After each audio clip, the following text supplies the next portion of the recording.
নমস্কাৰ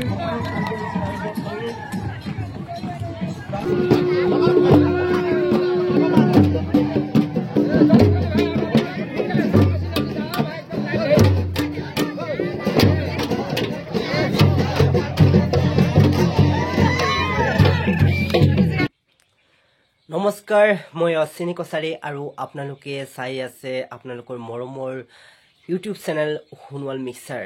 নতুন কোনোবা যদি ব্যক্তি আমাৰ ভিডিঅ' চাবলৈ আহিছে তেনেহ'লে আমাৰ ইউটিউব চেনেলটো ছাবস্ক্ৰাইব কৰি দিব আৰু ফেচবুক পেজখন ফ'ল' কৰি দিব।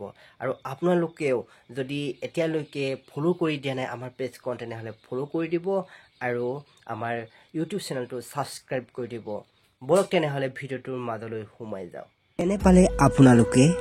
হয়, আপোনালোকে কেনে পালে সোণোৱাল কছাৰী সাহিত্য সভাৰ তৃতীয় বাৰ্ষিক ধেমাজি অধিৱেশনখনি?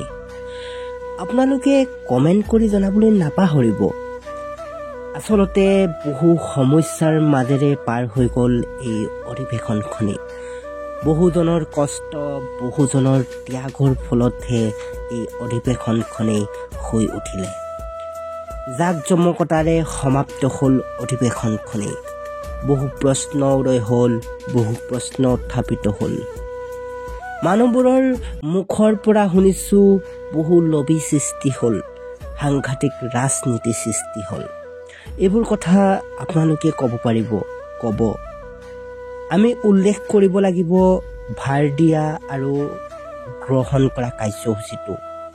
এই কাৰ্যসূচীটো অধিৱেশনখনৰ এটা গুৰুত্বপূৰ্ণ অনুষ্ঠান আছিলে। সোণোৱাল কছাৰীসকলৰ এই পৰম্পৰাক বিশ্ব দৰবাৰলৈ লৈ যোৱাত এই অধিৱেশনখনে সহায় কৰিছে। এই অধিৱেশনখনি সফলভাৱে সমাপ্ত হোৱাত যিসকল লোকে অশেষ কষ্ট কৰিছিলে তেওঁলোকৰ নামসমূহ আমি ল'ব লাগিব।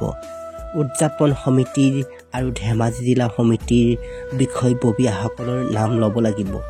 বিশেষকৈ আমি হেমকান্ত চেলেং, ভদ্ৰকাই, হীৰেণ কাই, যোগেশ কাই, মিণ্টু, ব্ৰজেন কাই, জয়ন্ত কাই এইসকলক অন্তৰৰ নিভৃত কোণৰ পৰা ধন্যবাদ দিবই লাগিব।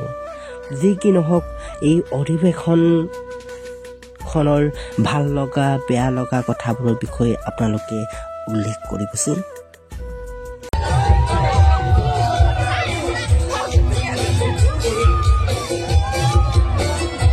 গানটা গাব কিনিব